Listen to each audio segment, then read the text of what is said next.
Sud Radio, l'invité politique, Jean-François Aquili. Et Jean-François Aquili, votre invité politique ce matin sur Sud Radio, c'est Nathalie Loiseau, députée européenne, secrétaire nationale de l'Internationale au groupe Horizon. Bonjour Nathalie Loiseau. Bonjour. Le régime iranien a choisi la répression, la République islamique des Mollahs fait tirer à balles réelles sur les manifestants. J'ai envie de vous poser une question ce matin. Pourquoi la France est totalement muette ? Alors d'abord, solidarité totale avec ce peuple, ce très grand peuple qui n'en peut plus de ce régime atroce et qui, à intervalles réguliers, descend dans la rue. On se souvient du mouvement Femmes, Vie, Liberté, on se souvient de la contestation du résultat des élections.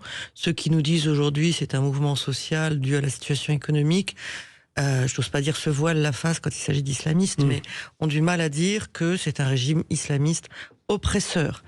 Alors ensuite, est-ce que la France officielle doit être dans le commentaire ou est-ce qu'on doit être dans l'action ? Moi, j'en peux plus des gens qui parlent, je préfère les gens qui agissent. Ce serait quoi l'action ? Et je vais proposer au Parlement européen que l'Union européenne déclare les gardiens de la révolution, donc les milices du régime qui sont en train de massacrer les manifestants, comme groupe terroriste. C'est pas purement symbolique, ça a des conséquences sur le business des gardiens de la révolution. Et les gardiens de la révolution, ce ne sont pas seulement des milices, ce sont des mafias qui tiennent le pays et qui s'enrichissent. Donc les déclarer groupes terroristes, c'est rendre leurs affaires à l'international beaucoup plus difficiles et augmenter la pression sur le régime. C'est ce que je vais proposer. C'est une proposition que pourrait porter le président Emmanuel Macron au nom de la France. C'est une proposition à faire au nom de l'Europe et je voudrais que Emmanuel Macron, comme les autres, s'y rallie. La France qui a accueilli l'ayatollah Khomeini, c'est une vieille histoire, octobre 1978. Est-ce qu'elle a une dette envers les Iraniens en ce sens ? Écoutez, c'est pas la France qui a décidé que l'Iran serait gouverné par des mollahs répressifs. Et on se souvient qu'avant même le retour de l'ayatollah Khomeini en Iran, il y avait un régime répressif dans le pays. Oui. Non, c'est aux Iraniens de décider qui ils veulent pour leur avenir, s'ils en ont la capacité. J'entends aujourd'hui des commentaires très savants nous dire par exemple que Reza Pahlavi, que vous connaissez, que je connais pas bien, mais que je connais parce que j'ai vécu aux États-Unis en même temps que lui et je l'ai revu par la suite. Certains nous disent le fils de l'ancien Shah d'Iran ne peut pas revenir en Iran et ne peut pas être une solution. Qui sommes-nous pour le dire ? C'est un homme mesuré, c'est un homme posé. Est-ce qu'il va être capable de fédérer les oppositions ?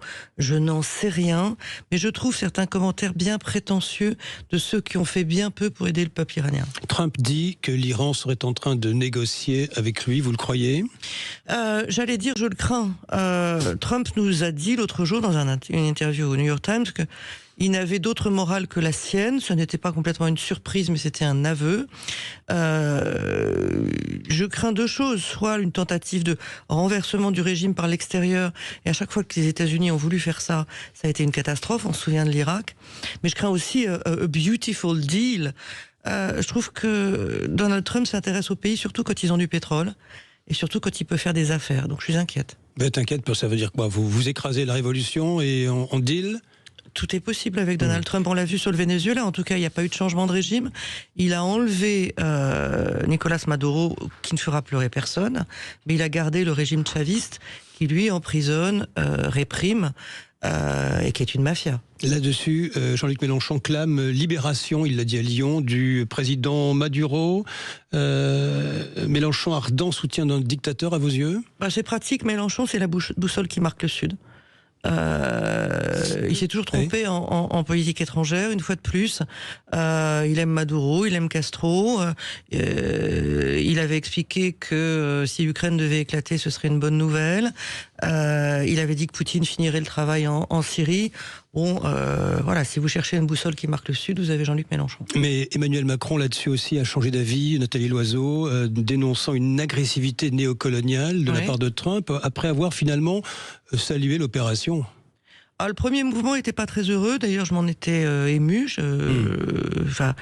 La France a des choses à dire sur le plan international. On n'est pas pour rien membre permanent du Conseil de sécurité. On n'est pas pour rien le pays qui mettait en garde contre l'invasion de l'Irak pour se taire et se féliciter. Qu'un tyran tombe, c'est une bonne nouvelle. Le problème, c'est qu'un autre monte à sa place au Venezuela et que le changement de régime décidé par l'extérieur, c'est un déni de souveraineté. Et normalement, la France est attachée à la souveraineté des États. Nathalie Loiseau, sur tous ces sujets, l'Europe est impuissante aujourd'hui. Non, elle n'est pas impuissante. Elle n'utilise pas sa puissance. C'est différent et ça a de quoi me mettre en colère. Ça me met très en colère. L'Europe est tout à fait capable, mais les dirigeants européens tremblent.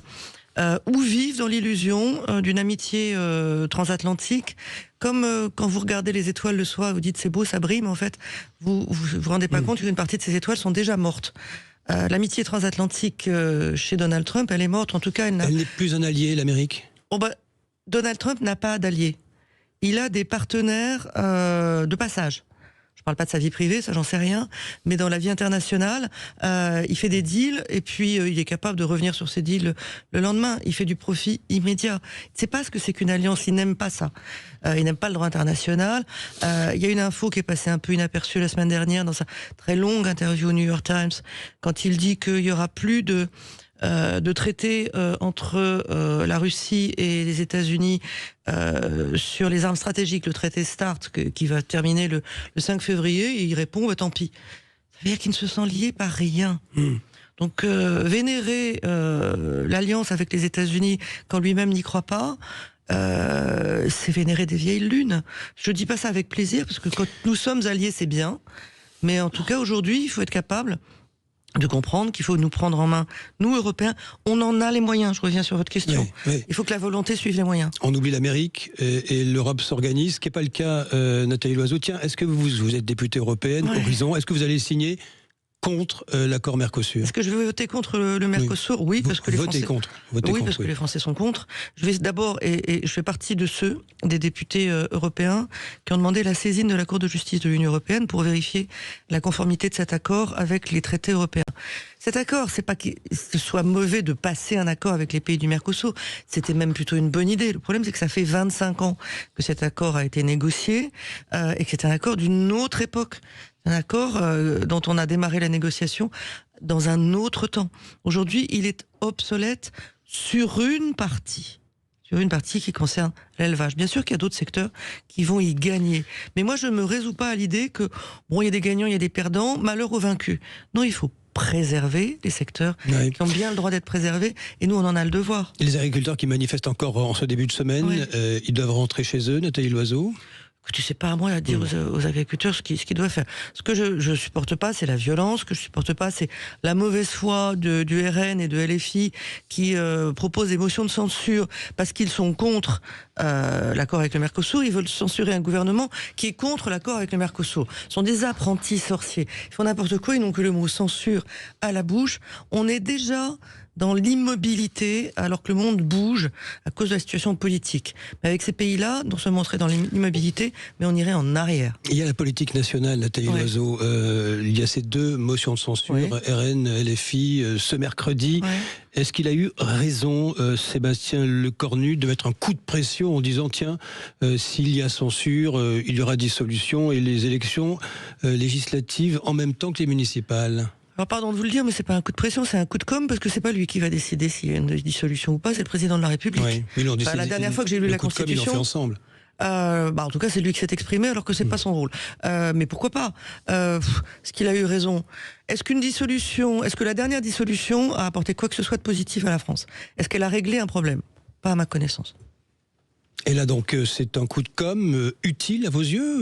On verra. On verra. Le problème, c'est que on a beaucoup vanté la méthode du gouvernement, mais que le problème, c'est qu'aujourd'hui, c'est l'immobilité la plus totale. On n'a pas de budget. Et dans le domaine qui me concerne et qui m'inquiète, celui de la défense, on n'a pas de budget. On a promis, le président de la République a promis que on accélérerait nos dépenses de défense. En réalité, on les ralentit aujourd'hui en n'ayant pas de budget. Le procès en appel des assistants parlementaires européens du RN débute demain. Le destin de Marine Le Pen, Nathalie Loiseau, est-il scellé à vos yeux? Alors c'est certainement pas une parlementaire qui va s'exprimer sur ce genre de choses, alors que je voudrais que la justice puisse travailler sereinement. Marine Le Pen est une justiciable comme les autres. La justice est la même pour tous. Elle a été condamnée en première instance. Elle est menacée d'une deuxième condamnation en appel. Je ne sais pas si son destin est scellé ou pas. Ce que je sais, c'est que les Français nous le disent et ils ont raison. Si on a détourné de l'argent, on doit être condamné. Est-ce que vous êtes favorable, comme l'est votre leader, Édouard Philippe, à la démission du président de la République ? Ce que je constate, c'est qu'il ne se passera rien de substantiel avant l'élection présidentielle. Et ce que je constate, c'est que le pays a besoin d'avancer, que le monde bouge et que nous sommes à l'arrêt. Est-ce que nous avons les moyens de cette immobilité continue, voire de ces reculs sur la réforme des retraites, c'est un recul, jusqu'à 2027 ? Je me fais aucune illusion, le président de la République restera président jusqu'à la dernière minute, il l'a dit. Oui. Et je le crois. Mais je regrette une situation dans laquelle plus rien ne bouge. C'eût été mieux, finalement, qu'il s'en aille, c'est ça ? Écoutez, c'est pas une question personnelle vis-à-vis d'Emmanuel Macron, mais on voit bien que si on a besoin d'une dynamique, et que la seule dynamique possible, c'est une élection présidentielle, où les candidats se présentent, projet contre projet, programme contre programme, et une fois élus, bénéficient, on l'espère, d'une dynamique pour avoir une majorité au Parlement. Tant qu'on ne sera pas là, on sera nulle part, et malheureusement en Europe aujourd'hui on est moins présent, on est moins écouté, on est moins puissant, et c'est un déficit pour tous les Français qu'on est en train de subir. Moins puissant, moins présent, cette Europe. Tiens, je vous ai pas posé la question en fait. Le Groenland, qu'est-ce qu'on fait là-dessus, Nathalie Loiseau ?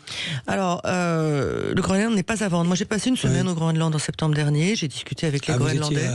J'étais à Nuuk, à Ilulissat. Oui, j'ai passé du temps pour essayer de comprendre ce territoire qui est grand comme 4 fois la France, où il y a 57 000 habitants. Bon, ils sont indépendantistes, mais pas dans n'importe quelles conditions. Et en tout cas, ils ne veulent absolument pas être ni envahis, ni rachetés par les Américains. On envoie des troupes ? Alors, on envoie des troupes, oui, de manière symbolique. On parle d'envoyer les 27 chefs d'État et de gouvernement se réunir à Nuuk. C'est bien le symbole, mais il faut arrêter le gadget.